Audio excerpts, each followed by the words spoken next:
Bismillah wa salatu wa salam. Ala rasulillahi sallallahu alayhi wa sallam.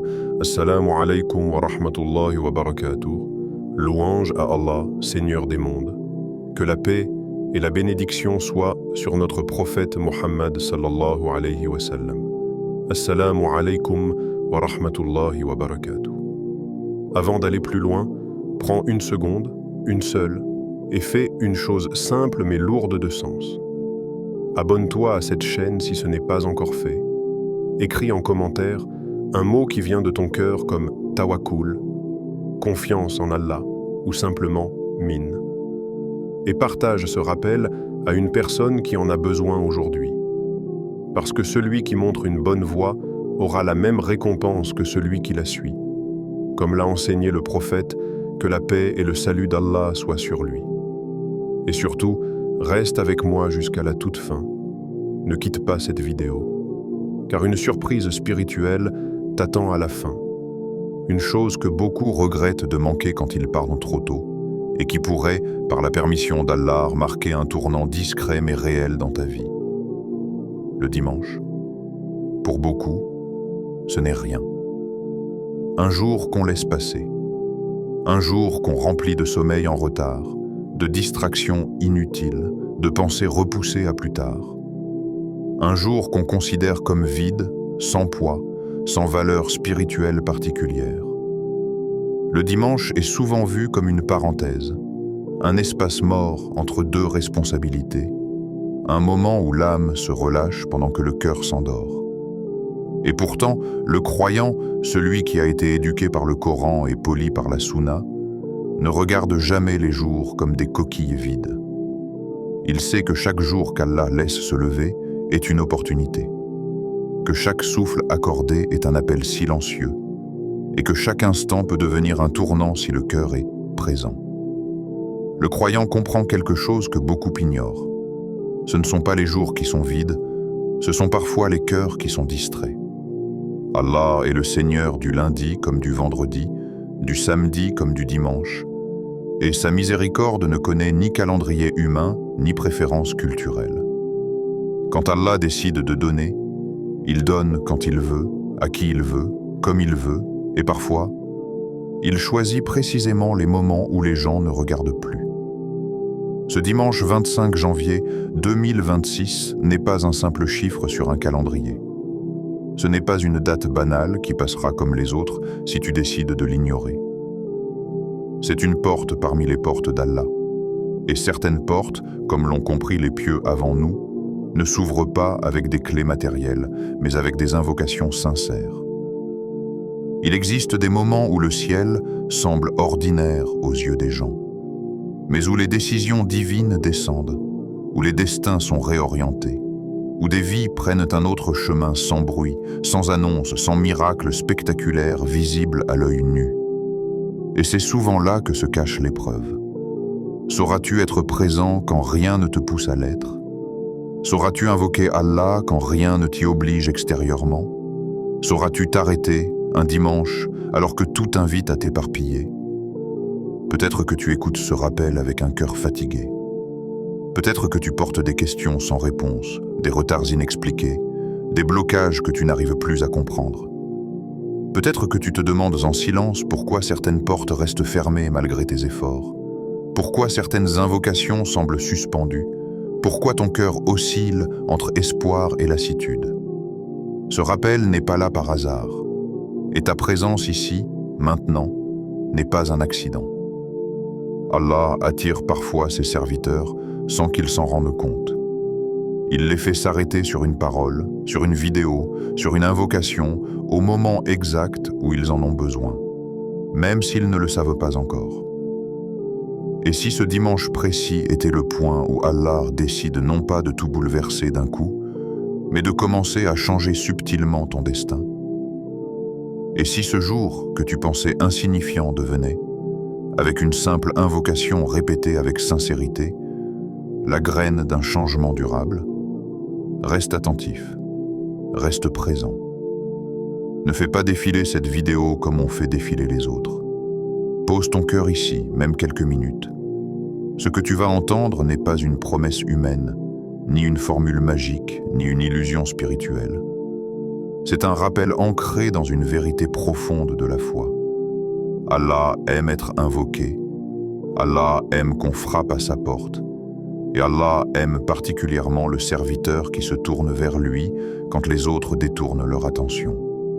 Reste jusqu'au bout, car ce que je vais partager ensuite pourrait bien être la clé que ton cœur attendait sans savoir la nommer.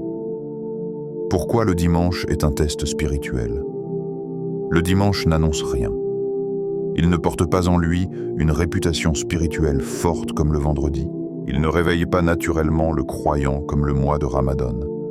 Il ne fait pas trembler les cœurs comme les 10 dernières nuits. Le dimanche arrive doucement, presque en silence, et c'est justement pour cela qu'il est un test. Un test discret. Un test profond. Un test qui ne s'impose pas mais qui observe. Ce jour-là, les rythmes changent. Les obligations semblent s'alléger. Les horaires se floutent et l'âme, sans même s'en rendre compte, commence à se relâcher. Le cœur se permet ce qu'il ne se permet pas les autres jours. La vigilance baisse. Les intentions s'affaiblissent, les pensées s'éparpillent.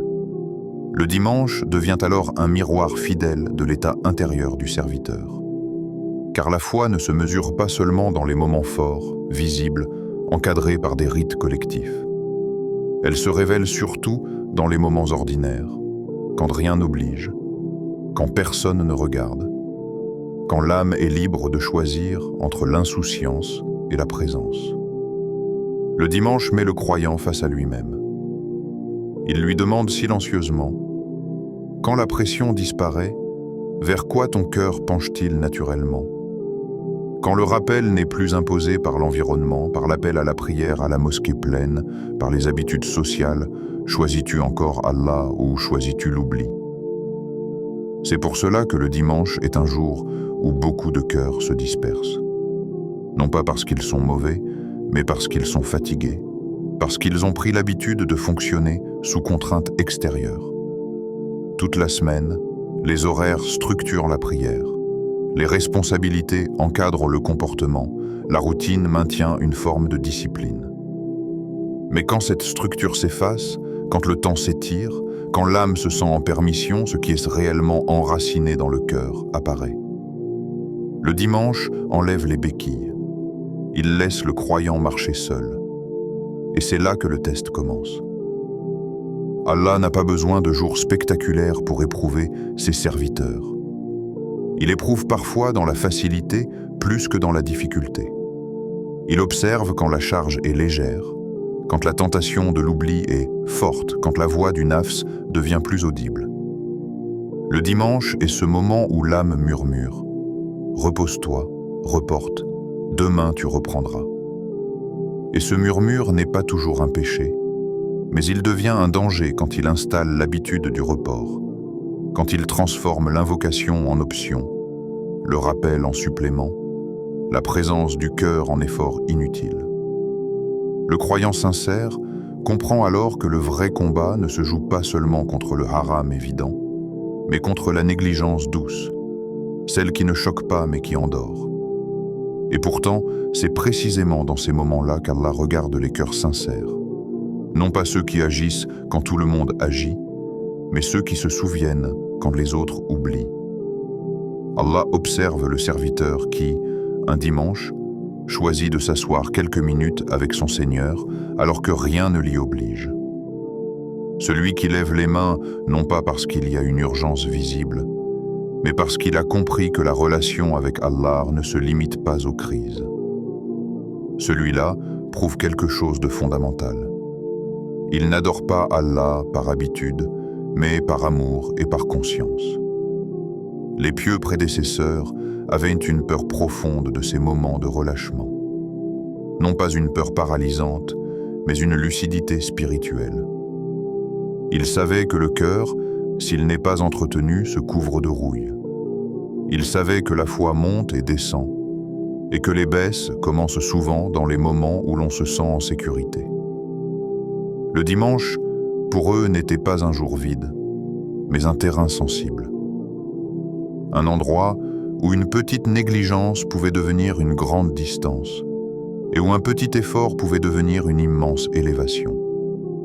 Le croyant qui se tourne vers Allah quand les autres s'éloignent accomplit un acte que les anges remarquent, car il va à contre-courant. Il choisit la présence quand l'ambiance invite à l'absence. Il choisit le rappel quand tout pousse à l'oubli. Et Allah exalté soit-il aime profondément ce type de serviteur. Dans un hadith Qudsi, Allah dit que lorsqu'un serviteur se rapproche de lui d'un empan, il se rapproche de lui d'une coudée. Mais ce rapprochement prend une saveur particulière quand il se produit dans un moment où personne n'attend un acte spirituel. C'est là que la sincérité se dévoile, car elle n'a pas besoin de témoins. Le dimanche teste aussi la constance. Beaucoup de croyants ont des élans forts, des moments d'intensité spirituelle, mais peinent à maintenir un lien régulier et discret avec Allah. Or, la Sunna nous enseigne que les œuvres les plus aimées d'Allah sont celles qui sont constantes, même si elles sont petites. Le dimanche est une opportunité de pratiquer cette constance sans pression, sans regard extérieur, sans applaudissements. Une invocation simple, répétée avec présence, un moment de silence avec Allah, un rappel murmuré entre soi et lui, peut peser plus lourd que de grandes actions faites par habitude. Ce jour révèle aussi la hiérarchie réelle des priorités. Quand le temps semble abondant, comment est-il utilisé? Vers quoi se dirige le premier réflexe? Le cœur se tourne-t-il spontanément vers Allah ou vers l'évasion? Le dimanche ne condamne pas le repos, car le repos fait partie de l'équilibre, mais il interroge la place d'Allah dans ce repos. Est-il complètement absent ou est-il discrètement présent? Le croyant mature comprend que se reposer avec Allah n'est pas une contradiction, que le cœur peut se détendre sans se détacher, que la douceur du dimanche peut devenir un espace de proximité spirituelle plutôt qu'un vide intérieur. Allah ne délaisse jamais celui qui se tourne vers lui quand les autres s'éloignent. Cette promesse n'est pas toujours visible immédiatement, mais elle est réelle. Elle se manifeste parfois par une paix soudaine, parfois par une clarté intérieure, parfois par une protection invisible contre des choix qui auraient pu nuire. Celui qui invoque Allah dans la solitude d'un dimanche récolte souvent des fruits qu'il ne relie pas immédiatement à ce moment précis, mais qui prennent racine là, dans ce choix silencieux de ne pas oublier. Le dimanche est donc un test parce qu'il ne crie pas, il chuchote, il ne force pas, il propose. Il met le serviteur face à sa liberté. Et dans cette liberté se cache soit une perte douce, soit une proximité précieuse. Le croyant qui comprend cela commence à voir le dimanche autrement. Non plus comme un jour banal, mais comme un terrain subtil où se joue quelque chose d'essentiel. La vérité du lien avec Allah quand personne n'impose, quand rien n'oblige, quand seul le cœur décide. Le destin n'est jamais figé. Il existe une phrase que l'on entend souvent sur les lèvres, parfois dite avec résignation, parfois avec une fausse sagesse. C'est écrit, je ne peux rien changer. Cette phrase, en apparence soumise, cache parfois une fatigue intérieure, parfois une incompréhension profonde du rapport entre le destin et l'effort spirituel, et parfois même une excuse silencieuse pour ne plus frapper à la porte d'Allah. Beaucoup confondent le fait de croire au destin avec le fait de se figer. Or, la foi authentique n'a jamais été une invitation à l'immobilité, mais un appel à l'espérance active. Le destin, dans l'islam, n'est pas un mur froid contre lequel le serviteur se heurte sans pouvoir réagir. Il est un décret divin, enveloppé de sagesse, de miséricorde et de possibilités que seul Allah maîtrise pleinement. Croire au destin, ce n'est pas baisser les bras, c'est comprendre que tout passe par Allah, mais que Allah a ouvert des portes à ses serviteurs pour interagir avec ce qui est décrété. Et parmi ces portes, l'invocation occupe une place centrale, vivante, puissante, souvent sous-estimée. Le prophète, que la paix et le salut d'Allah soient sur lui, a dit « Rien ne repousse le destin si ce n'est l'invocation. Cette parole est lourde de sens. Elle ne nie pas le destin. Elle en révèle la profondeur. Elle nous apprend que le destin n'est pas une ligne unique et rigide perçue par l'être humain, mais un ensemble de décrets connus d'Allah, dans lesquels l'invocation du serviteur a été intégrée. Ce que beaucoup appellent destin immuable ne l'est qu'en apparence, car Allah, dans sa science parfaite, sait quand son serviteur invoquera, comment il invoquera et comment il répondra. L'invocation n'est donc pas un simple geste symbolique. Ce n'est pas une répétition vide, ni une formule apprise mécaniquement pour se rassurer. L'invocation est un acte de ubudiyya, un acte de servitude totale. Quand le serviteur invoque, il reconnaît implicitement plusieurs vérités fondamentales. Sa faiblesse, son incapacité à maîtriser l'avenir, la puissance absolue d'Allah et la certitude qu'Allah entend et répond.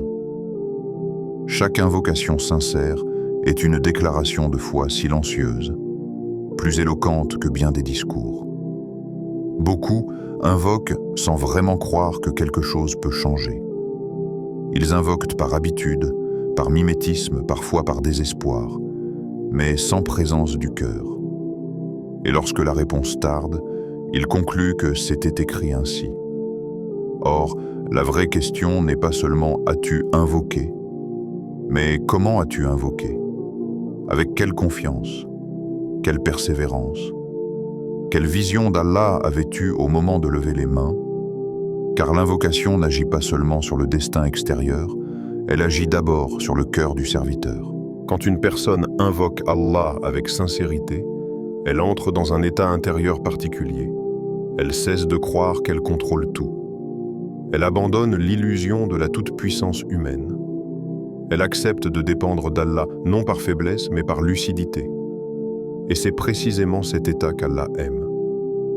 Un cœur brisé, humble, conscient, vaut parfois plus qu'une montagne d'actions faites avec arrogance ou automatisme. Le destin commence souvent à changer à l'intérieur avant de se transformer à l'extérieur. Il faut aussi comprendre que la réponse à l'invocation ne suit pas toujours la forme attendue. Allah n'est pas obligé de répondre exactement comme le serviteur l'imagine. Il peut retarder, détourner un mal, remplacer par mieux, ou préparer le cœur à recevoir ce qui était initialement impossible à porter. Ainsi, quand on dit que l'invocation repousse le destin, cela ne signifie pas toujours un changement visible immédiat, mais parfois une modification subtile de la trajectoire, un ajustement invisible qui protégera le serviteur plus tard. Le croyant qui comprend cela cesse de voir l'invocation comme un dernier recours. Elle devient son premier réflexe. Avant de se plaindre, il invoque. Avant de désespérer, il invoque. Avant même de comprendre ce qui lui arrive, il invoque. Il sait que tant que sa langue s'adresse à Allah, il n'est jamais dans une impasse totale. Le silence du ciel n'est pas une absence, mais parfois une pédagogie divine. Allah éduque ses serviteurs par l'attente autant que par le don. Dire que le destin est écrit est une vérité, mais dire que rien ne peut changer est une erreur dangereuse. Le prophète, que la paix et le salut d'Allah soient sur lui, n'a jamais enseigné une foi fataliste. Il a enseigné une foi confiante, active, équilibrée entre la soumission et l'effort. Il invoquait abondamment alors qu'il était le plus proche d'Allah.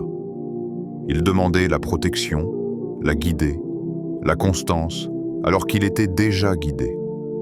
Cela nous montre que l'invocation n'est pas réservée aux situations désespérées, mais qu'elle est le souffle normal de la vie spirituelle. Le dimanche, jour souvent perçu comme ordinaire, devient alors un terrain idéal pour comprendre cette vérité. Invoquer, quand rien ne semble urgent, quand aucune crise visible ne pousse à lever les mains, c'est prouver que l'on croit réellement que le destin se joue à chaque instant, que chaque jour est une opportunité d'interagir avec ce qu'Allah a décrété pour nous. que l'on n'invoque pas seulement pour réparer, mais aussi pour préserver, orienter et purifier. Celui qui invoque Allah régulièrement développe une vision différente de la vie. Il cesse de voir les événements comme des fatalités isolées. Il commence à percevoir une sagesse globale, même quand il ne la comprend pas encore. Son cœur devient plus souple, moins brisé par les retards, moins écrasé par les épreuves. Il sait que tant que l'invocation est vivante, le lien avec Allah est intact, et tant que ce lien existe, rien n'est définitivement perdu. Ainsi, dire que le destin n'est jamais figé ne signifie pas contester la science d'Allah, mais reconnaître sa miséricorde. Allah a voulu que ses serviteurs puissent l'appeler, l'interroger, le supplier. Il a voulu que leurs larmes, leurs mots, leur silence même aient un poids dans leur cheminement. Et celui qui comprend cela ne regarde plus sa vie avec fatalisme, mais avec responsabilité spirituelle. Il sait que chaque invocation est une graine plantée, parfois invisible, parfois lente à germer, mais jamais inutile. Le cœur qui invoque avec certitude ne se ferme pas, même quand les réponses tardent. Il reste ouvert, vivant, connecté. Et c'est souvent ce cœur-là qu'Allah choisit pour lui accorder, au moment le plus juste, ce qui transformera réellement son destin, intérieurement et extérieurement. Pourquoi répéter 60 et 11 fois? La répétition dérange parfois l'esprit moderne. Elle est perçue comme inutile, mécanique, presque suspecte. On veut du rapide, de l'instantané, du résultat immédiat. Répéter une invocation des dizaines de fois semble pour certains excessif ou vide de sens. Et pourtant, dans la tradition spirituelle de l'islam, la répétition n'a jamais été un remplissage. Elle est une méthode, une pédagogie divine, une manière de travailler le cœur plus que la langue. Ce que la répétition cherche, ce n'est pas d'informer Allah, car Allah sait déjà, mais de transformer le serviteur. Dans la Sunna, on retrouve constamment cette logique. Le prophète, que la paix et le salut d'Allah soient sur lui, répétait certaines invocations, demandait pardon encore et encore, glorifiait Allah à plusieurs reprises, non parce qu'une fois ne suffisait pas pour être entendu, mais parce que le cœur humain ne se stabilise pas en un instant. Le cœur est agité, distrait, traversé par des pensées multiples. La répétition agit alors comme un recentrage progressif. À chaque reprise, une couche de distraction tombe. À chaque mot répété, le cœur s'approche un peu plus de la présence. Répéter une invocation, c'est accepter que le cœur n'obéisse pas immédiatement. C'est reconnaître que l'âme a besoin de temps pour se poser, pour s'aligner, pour s'humilier sincèrement. La première répétition est souvent sèche. La deuxième est distraite. La 10e commence à toucher. La 30e devient plus lente. La 50e change le rythme intérieur. Et parfois, ce n'est qu'après de nombreuses répétitions que le cœur se met enfin à parler pendant que la langue se tait. La répétition n'est donc pas une insistance inutile, mais une descente progressive vers la sincérité. Le chiffre 71 en lui-même n'est pas une formule magique. Il ne contient aucun pouvoir autonome. Il n'oblige pas Allah. Il ne force rien. Et c'est précisément pour cela qu'il est important de le comprendre correctement. Répéter 71 fois, ce n'est pas activer un mécanisme caché, mais s'engager consciemment dans un effort spirituel précis. C'est accepter de rester, de ne pas partir après 2 phrases, de ne pas abandonner quand l'esprit commence à s'ennuyer. C'est dire, par l'action plus que par les mots, « Je suis là, je ne me presse pas, je prends ce moment au sérieux ». La répétition purifie le cœur parce qu'elle l'épuise de ses résistances. Au début, le cœur se défend. Il veut penser à autre chose. Il veut écourter. Il veut passer à l'étape suivante. Mais en répétant, on l'oblige doucement à rester face à Allah. On l'empêche de fuir. Et dans cette immobilité imposée, quelque chose se nettoie. Les pensées superficielles se dissipent. Les inquiétudes perdent leur volume. Le cœur, privé de distraction, se retrouve face à sa réalité. Et c'est souvent là que la sincérité apparaît, parfois accompagnée de larmes, parfois d'un silence lourd, parfois d'une paix inattendue. La répétition renforce aussi la concentration, non pas parce que l'esprit devient soudainement parfait, mais parce qu'il apprend à revenir. À chaque fois qu'il s'égare, la répétition le ramène. Elle crée un mouvement circulaire. Distraction, retour, distraction, retour. Et ce retour constant est en lui-même un acte d'adoration. Allah n'attend pas un esprit sans pensée, mais un cœur qui revient malgré les pensées. Celui qui répète une invocation 60 et 11 fois revient 60 et 11 fois vers Allah. Et chaque retour est compté. Il y a également dans la répétition une preuve de persévérance. Beaucoup demandent à Allah, mais peu insistent. Beaucoup invoquent, mais abandonnent vite. La répétition devient alors un langage silencieux qui dit « Je suis faible, mais je suis constant. Je ne suis pas pressé, mais je suis présent. Je ne vois pas encore le résultat, mais je continue. » Et cette persévérance est aimée d'Allah, car elle prouve que le serviteur ne cherche pas seulement une réponse rapide, mais qu'il cherche Allah lui-même. Dire « Je ne lâche pas ta porte » n'est pas une métaphore poétique. C'est une posture intérieure.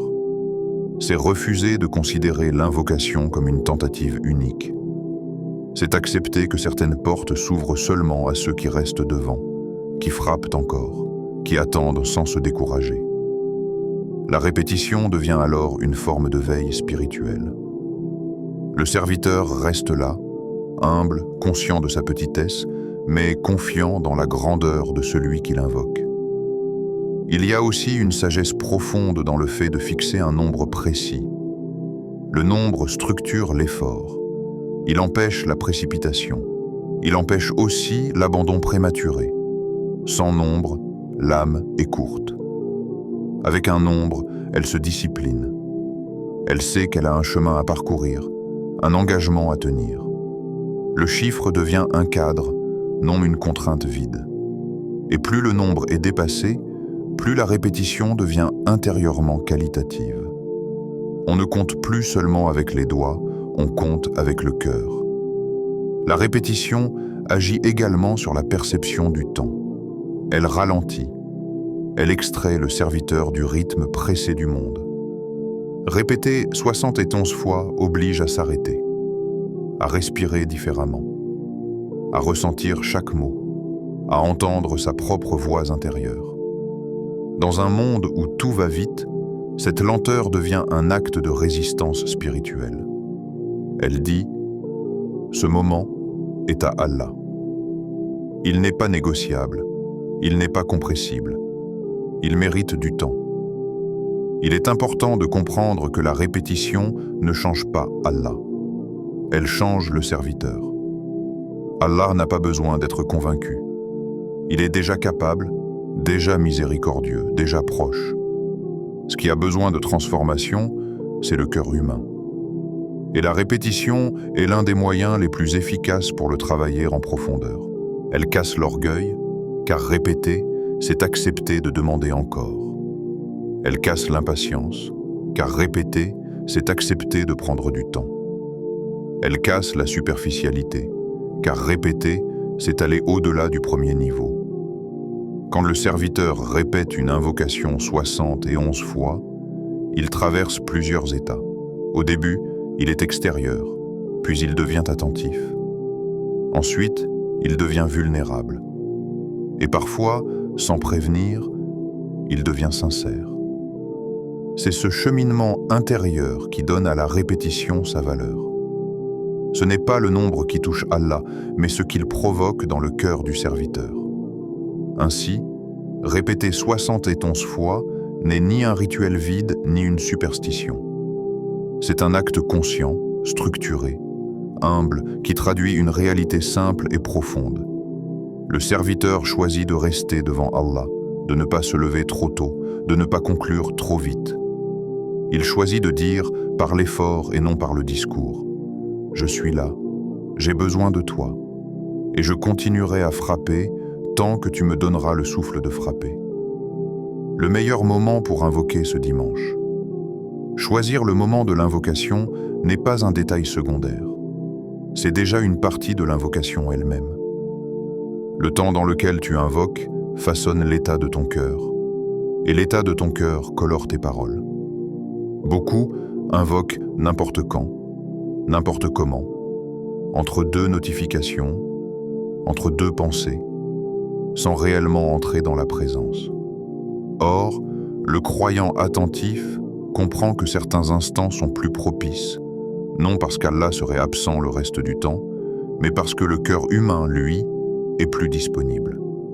Le dimanche offre justement ces espaces de calme que la semaine refuse souvent. Et c'est dans ces interstices silencieux que l'invocation prend une autre profondeur. Après Fajr, le monde est encore endormi, les bruits sont rares, les préoccupations n'ont pas encore pris toute la place. C'est un moment où l'âme est plus légère, même si le corps est encore fragile. Invoquer après Fajr, c'est profiter d'un cœur qui n'a pas encore été saturé par les paroles des gens, les images, les soucis accumulés. C'est parler à Allah avant de parler au monde.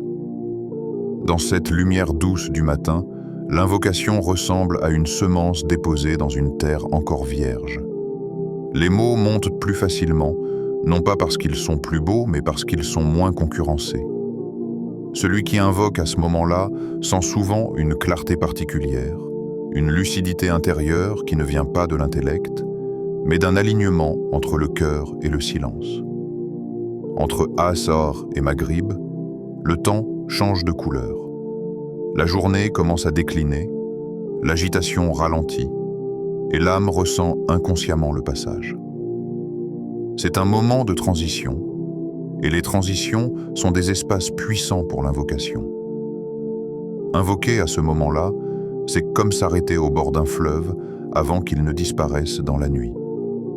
Le cœur fait le bilan, même sans s'en rendre compte. Il se rappelle ce qui a été fait, ce qui a été manqué, ce qui a été repoussé. L'invocation devient alors plus vraie, plus honnête, parfois plus lourde, mais aussi plus sincère. Le serviteur ne cherche pas à embellir ses paroles, il expose son état. Et Allah aime l'invocation qui naît de la vérité intérieure, même si elle est simple, même si elle est maladroite. Avant de dormir, le cœur se dépouille encore davantage.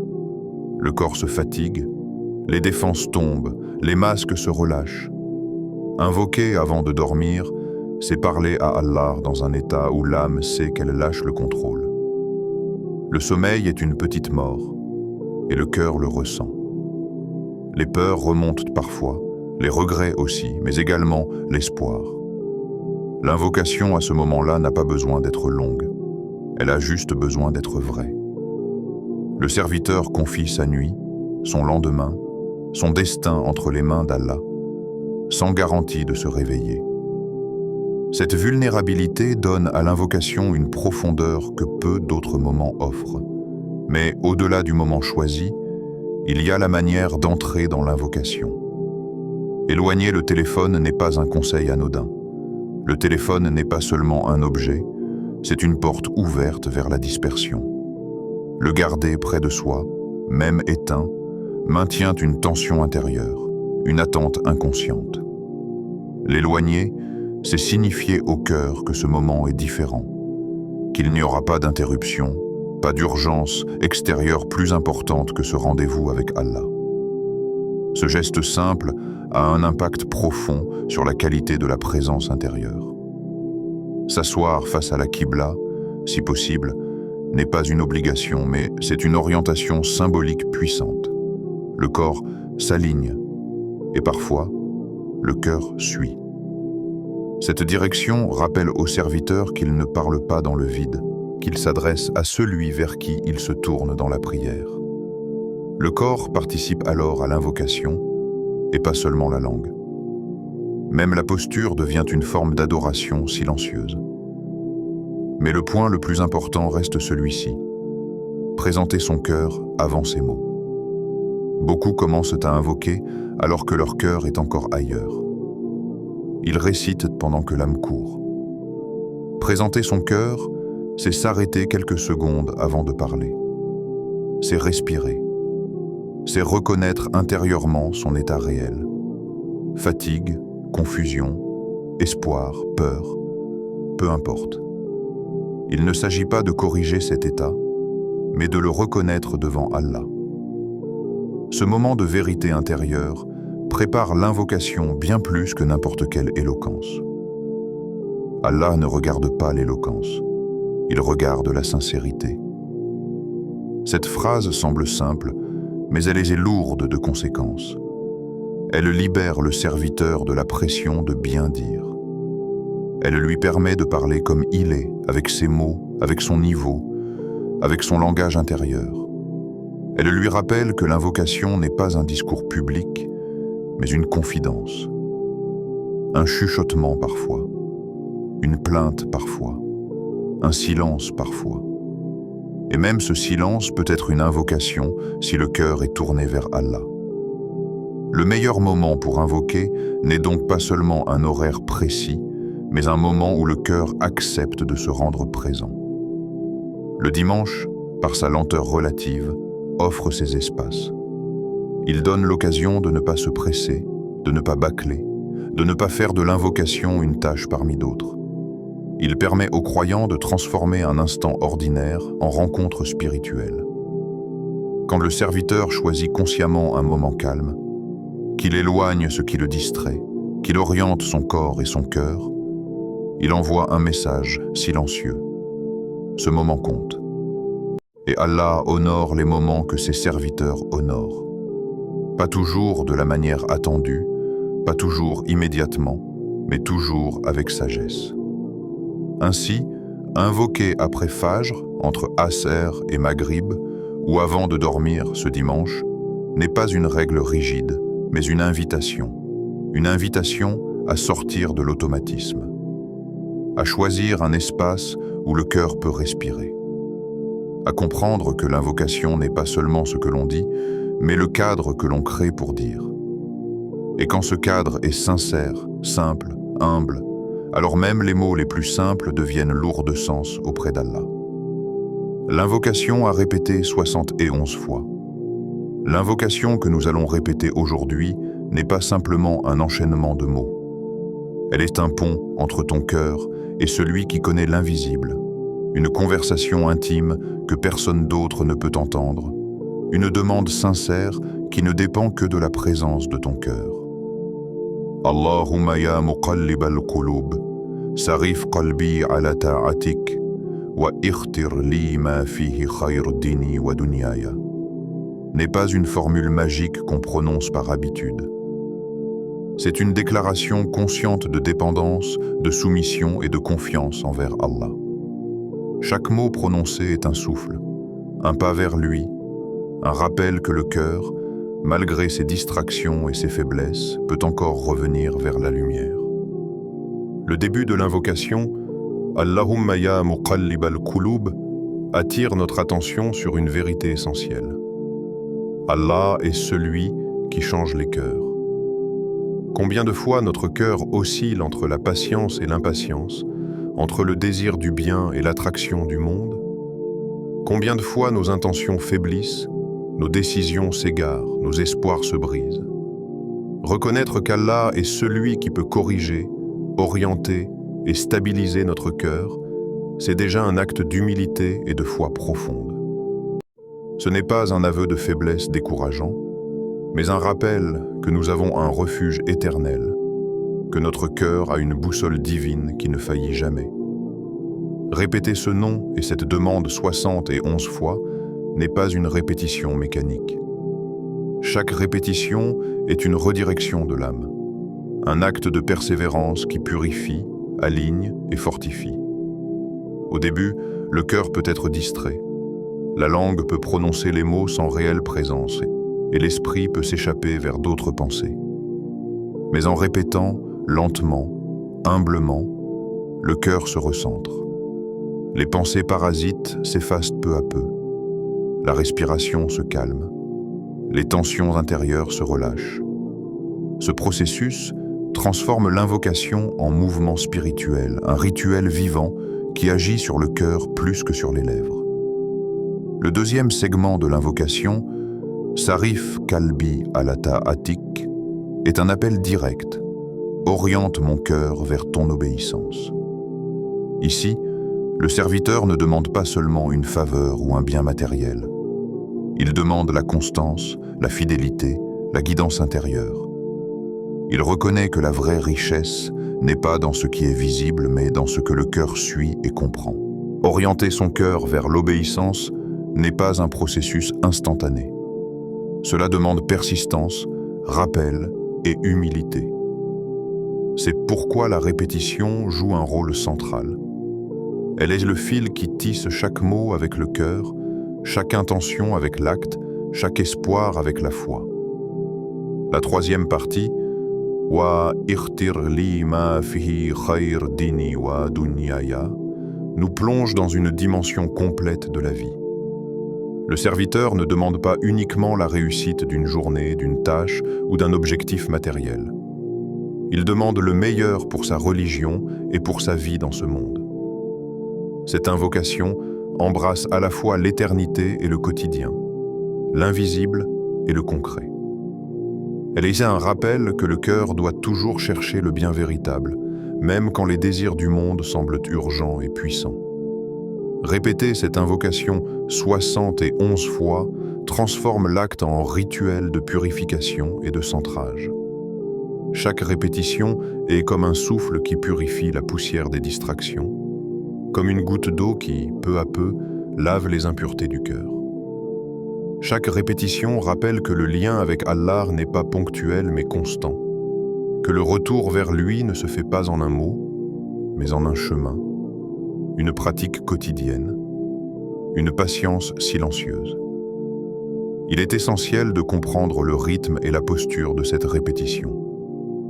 Ne précipite pas tes mots, ne cherche pas à finir rapidement. Prononce-les lentement, sens chaque syllabe. Laisse chaque son descendre dans le cœur. Ressens la signification de chaque mot. Ressens l'appel à la guidance, l'orientation du cœur, le désir du bien. Lorsque tu répètes, la langue travaille, mais le cœur comprend, ressent et s'élève. Ce n'est pas la quantité qui compte, mais la qualité de présence dans chaque répétition. La répétition humble et lente permet aussi une introspection continue. À mesure que tu avances dans ces 71 répétitions, ton cœur peut révéler ce qu'il porte. Fatigue, inquiétude, espoir, regret, gratitude. Et chacune de ces émotions peut être déposée dans l'invocation. Ce n'est pas seulement une parole, c'est une confession, une demande, un lien vivant. Les larmes peuvent apparaître, le silence peut s'installer, mais ce silence est une forme d'invocation où le cœur parle plus fort que les mots. En répétant 71 fois, tu affirmes aussi ta persévérance et ton engagement. Tu dis silencieusement, « Je ne lâche pas ta porte. Je reste ici. Je continue malgré mes distractions, malgré ma fatigue, malgré mes doutes. » Cette persistance est ce que le prophète, que la paix et le salut d'Allah soient sur lui valorisés dans la sunna. Les œuvres régulières et constantes sont plus aimées qu'un effort unique mais intense. La répétition devient alors une preuve tangible de ton sérieux, de ta discipline intérieure et de ton amour pour Allah. Il est également important de noter que l'invocation n'a pas besoin de brillance littéraire. Allah ne mesure pas l'éloquence. Il mesure la sincérité, l'attention et la présence du cœur. Chaque mot prononcé avec conscience, même simple, a plus de valeur qu'un discours brillant mais vide de cœur. La répétition te force justement à revenir à l'essentiel. Toi, et Allah. Toi et ton besoin de guidance. Toi et ton désir sincère du bien. Au fur et à mesure que tu progresses dans les répétitions, une transformation subtile s'opère. Le serviteur se détache peu à peu des distractions extérieures. Il sent son cœur plus léger, son esprit plus clair, son intention plus centrée. Ce n'est pas un changement spectaculaire que les yeux des autres peuvent voir, mais c'est un affinement intérieur. Les décisions, les pensées et les actes commencent à être colorés par cette proximité renouvelée avec Allah. Répéter 71 fois, c'est aussi apprendre la patience. Le cœur humain veut souvent la gratification immédiate. Mais cette pratique enseigne que la persévérance silencieuse, l'effort répété dans la constance, produit des effets profonds. La patience devient une compagne de l'âme, et le serviteur découvre que l'invocation n'est pas seulement un moyen d'obtenir, mais un outil de transformation intérieure, un catalyseur qui aligne les désirs, purifie les intentions et fortifie la confiance en Allah. Enfin, répéter cette invocation 71 fois rappelle que le chemin spirituel n'est pas ponctuel mais continu. Le nombre 71 devient un repère, un cadre, un engagement concret. Chaque répétition compte, non pas pour forcer Allah, mais pour affirmer que le serviteur est présent, conscient et déterminé à chercher le bien véritable. Chaque répétition est une parole qui plonge plus profondément dans le cœur, un pas de plus vers la lumière. Une affirmation de dépendance et de confiance totale envers celui qui entend tout et connaît tout. Ainsi, lorsque tu répètes cette invocation, ne te contente pas des lèvres. Respire-la, ressens-la. Permets à ton cœur de la traverser complètement. Laisse-la devenir une pratique de présence, de sincérité, de persévérance et d'espérance. Car c'est dans ces répétitions, simples mais conscientes, que le serviteur trouve le lien vivant avec Allah et que le destin peut commencer à être influencé par la puissance de l'invocation sincère. Comment Allah change un destin, le changement du destin, par Allah n'est pas toujours spectaculaire. Il n'arrive pas toujours sous forme de miracles éclatants, de prodiges visibles ou de transformations immédiates qui font tourner toutes les têtes. Parfois, le destin se transforme subtilement, silencieusement, presque imperceptiblement, et c'est dans cette discrétion que se trouve la sagesse divine. Ceux qui attendent uniquement le choc spectaculaire peuvent passer à côté de ces changements discrets mais puissants, car Allah agit souvent dans le cœur, dans la perception, dans les décisions, avant même que la réalité extérieure ne se manifeste. Parfois, Allah change une décision. Ce que tu pensais être une fatalité, un chemin tracé sans possibilité de détour, se transforme par un petit pas que tu ne remarques pas immédiatement. Tu hésites à prendre un choix, tu repousses une action, tu changes d'avis sur une opportunité, et sans comprendre comment, tu réalises que ce retournement de décision t'a éloigné d'un danger ou rapproché d'une bénédiction. La subtilité est incroyable. Le changement ne se voit pas de l'extérieur, mais il modifie le flux de ta vie comme une pierre jetée dans l'eau qui crée des ondulations invisibles mais déterminantes. Ce sont ces petites décisions que le croyant, attentif et persistant dans l'invocation, apprend à reconnaître comme la main d'Allah guidant son chemin. Parfois, Allah change une rencontre. Une personne entre dans ta vie, un mot est dit, un regard échangé et tout commence à se transformer. Il peut s'agir d'un conseiller sincère, d'un ami qui apparaît au moment exact, d'un professeur, ou simplement d'un moment de guidance dans une conversation anodine. Ce qui semble insignifiant pour l'œil humain devient en réalité un catalyseur du changement. L'invocation répétée, persévérante et sincère ouvre ces portes invisibles. Allah peut envoyer des aides, des conseils ou des signes à travers les êtres humains. Les rencontres n'arrivent jamais par hasard pour le serviteur qui invoque avec foi. Parfois, Allah change une pensée. Ce que tu percevais comme impossible, ce que tu pensais gravé dans le marbre de ta vie, peut soudain se transformer dans ton esprit. Une clarté apparaît, une solution se dessine, un poids se soulève, et tu te demandes comment tu as pu être bloqué si longtemps. L'invocation ouvre la perception intérieure. Elle purifie l'âme de l'anxiété, de la peur et des doutes. Le changement commence dans le cœur et l'esprit avant de se refléter dans la réalité extérieure. Ce qui était obscur devient lumineux, non pas par magie, mais par la sagesse et la guidance d'Allah. Parfois, Allah change une direction. Le chemin que tu croyais devoir suivre devient moins évident, et un détour, un pas de côté, un recul apparaît comme une orientation divine. Ce qui semblait perdu se réoriente, ce qui semblait fermé s'ouvre différemment.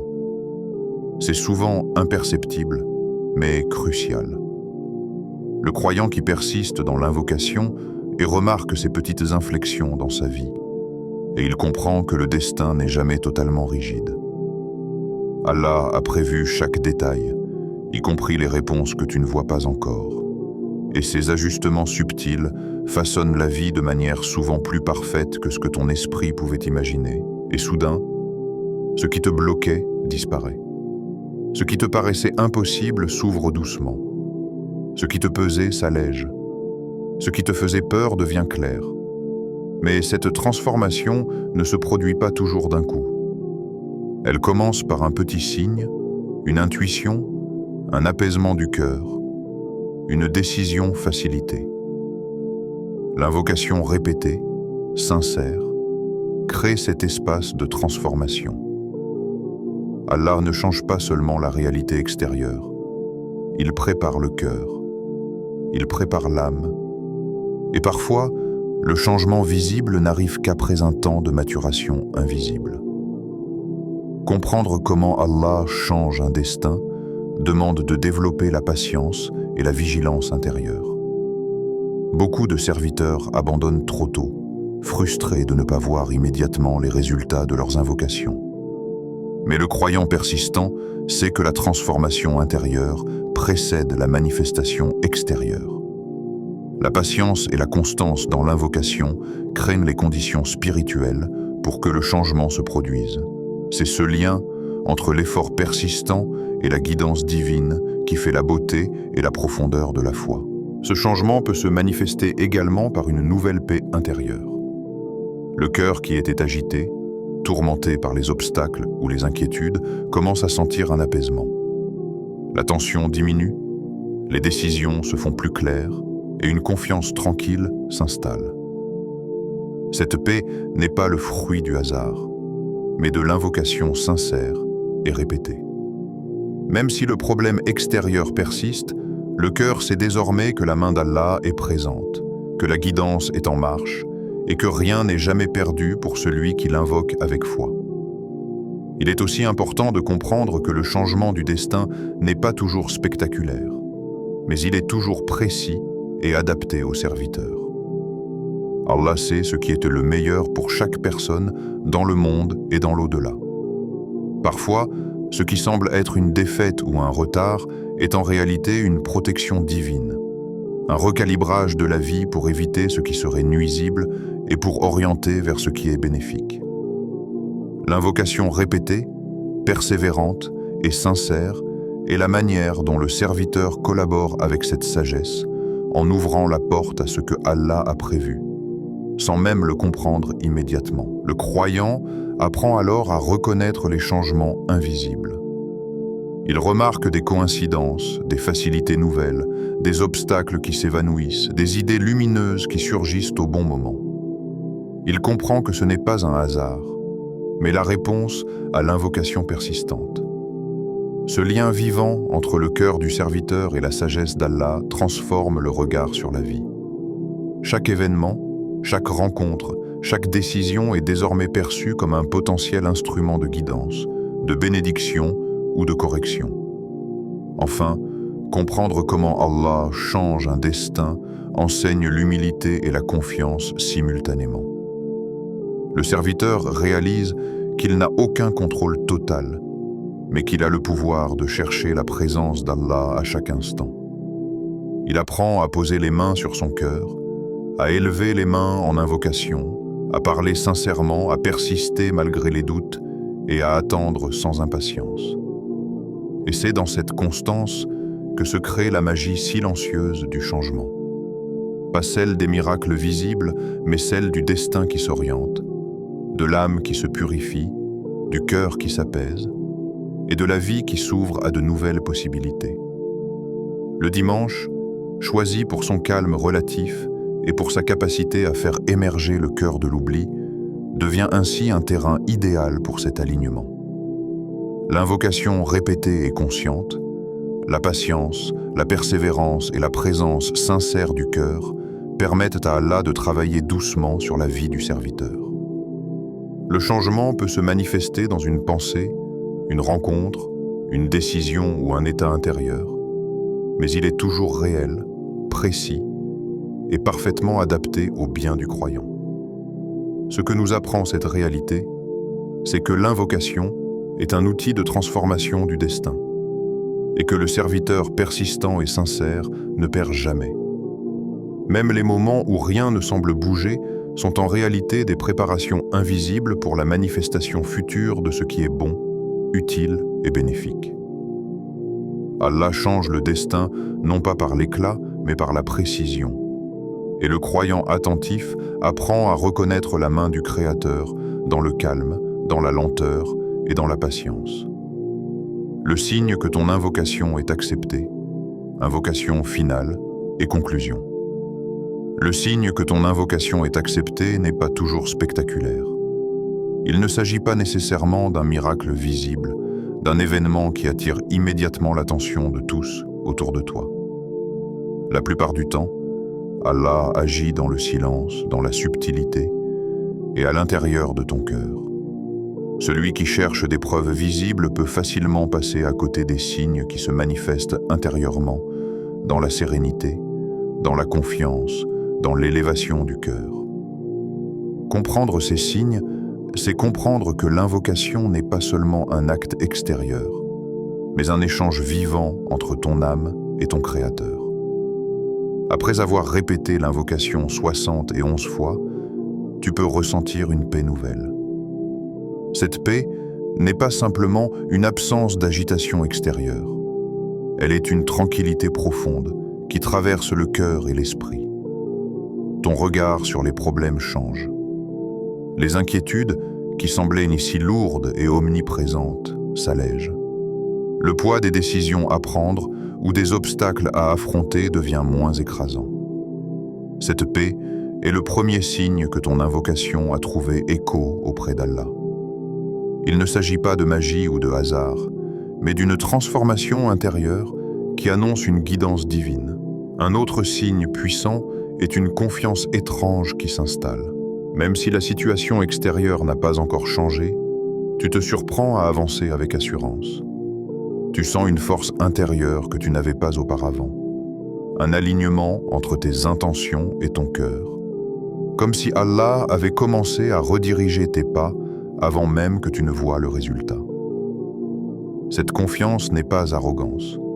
Elle n'est pas issue de la certitude que tout ira comme tu veux, mais d'une certitude tranquille que Allah est avec toi et entend tes supplications. Elle transforme la peur et l'incertitude en sérénité et en courage. Tu peux également découvrir une patience inattendue. Là où auparavant tu aurais perdu espoir ou abandonné, tu peux maintenant rester ferme. La persistance dans l'invocation produit une endurance spirituelle. Même les retards, les obstacles et les épreuves ne brisent plus le cœur de celui qui persiste avec foi. Allah enseigne à ses serviteurs que parfois, la réponse arrive plus tard. Mais le cœur qui reste constant dans l'invocation devient préparé et purifié pour recevoir la bénédiction au moment précis et parfait. Cette patience est un signe clair. Ton invocation a été entendue et travaille en toi, même avant de se manifester dans le monde extérieur. Il est important de comprendre que ces signes sont subtils et intérieurs. Beaucoup passent à côté car ils cherchent uniquement le spectaculaire. Mais le croyant persévérant, celui qui répète, qui se concentre et qui présente son cœur avec sincérité, reconnaît ces transformations invisibles. Chaque sourire qui apparaît sans raison, chaque instant de calme au milieu du chaos, chaque capacité à répondre avec douceur à une situation difficile, tout cela peut être la réponse silencieuse d'Allah à ton invocation.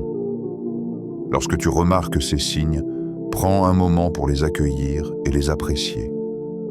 Ne les considère pas comme de simples coïncidences. Ce sont des preuves de la miséricorde d'Allah. Elles te rappellent que ton effort, ta patience et ta sincérité n'ont pas été vains. Elles te motivent à continuer, à répéter tes invocations avec persévérance et confiance, sachant que chaque mot prononcé avec présence du cœur a un effet réel sur ton destin et ton intérieur. Maintenant, après avoir reconnu ces signes, il est temps de présenter une invocation finale puissante, concise mais profonde, pour sceller ton moment avec Allah ce dimanche. Ô Allah, en ce dimanche béni, ouvre pour nous des portes que nul ne peut fermer. Change nos destins vers ce qui te satisfait. Allège nos cœurs, pardonne nos fautes et accorde-nous une foi ferme et sincère. Ô Allah, ne nous laisse jamais repartir les mains vides quand nous levons les mains vers toi. Amin. Cette invocation finale est la synthèse de tout ce que nous avons vécu. Le lien intime avec Allah, la persistance dans la répétition, la patience, la confiance et la reconnaissance des signes intérieurs. Elle résume notre désir, que notre cœur reste pur, que notre foi soit solide et que notre destin soit aligné avec ce qu'Allah sait être meilleur pour nous. Elle est également un rappel que l'invocation ne se termine jamais réellement. Même après l'avoir dite, ton cœur continue d'être dans un état de présence et d'ouverture vers Allah. Passons maintenant à la conclusion spirituelle de ce rappel. Ne sous-estime jamais une invocation faite un dimanche. Ne méprise jamais un moment sincère avec Allah. Car un seul instant passé à l'invoquer peut réécrire toute une destinée. Un cœur sincère, humble et persistant attire la guidance, la miséricorde et la lumière divine. Même lorsque tout semble bloqué, lorsque les obstacles paraissent insurmontables, Allah agit dans la subtilité et transforme ce qui semblait immobile en opportunité, en décision et en rencontre alignée avec ton bien. Ce dimanche peut devenir le point de départ d'une semaine ou d'une vie complètement réorientée vers le bien, la paix et la satisfaction d'Allah. Enfin, voici un appel à l'action concret et puissant. Pour que ce rappel ne reste pas seulement un moment de vision intérieure, mais devienne un acte collectif de bénédiction. Si ce rappel t'a touché, partage-le à quelqu'un qui en a besoin. Les bénédictions se multiplient lorsqu'elles sont partagées. Écris Amin en commentaire pour joindre ta voix à celle de la communauté et renforcer ta foi. Abonne-toi à Voix de la Sunna et active la cloche pour ne jamais manquer un rappel authentique, des hadiths vérifiés et des conseils spirituels pratiques. Ensemble, suivons la Sunna pour atteindre la satisfaction d'Allah. Chaque invocation, chaque moment de sincérité et chaque action persistante rapproche le serviteur de son amour et transforme peu à peu mais sûrement son destin. Souviens-toi que ton effort sincère n'est jamais perdu et que la patience et la persévérance dans l'invocation sont des clés que seul Allah peut ouvrir. Le dimanche peut sembler un jour ordinaire pour beaucoup, mais pour le croyant persévérant, il devient un jour de transformation, un jour de rencontre divine, un jour où le destin commence à changer silencieusement mais sûrement. Ne le laisse pas passer sans élever tes mains, sans parler à Allah, sans présenter ton cœur avec sincérité. Car un dimanche sincère avec Allah peut changer une semaine entière et parfois toute une vie.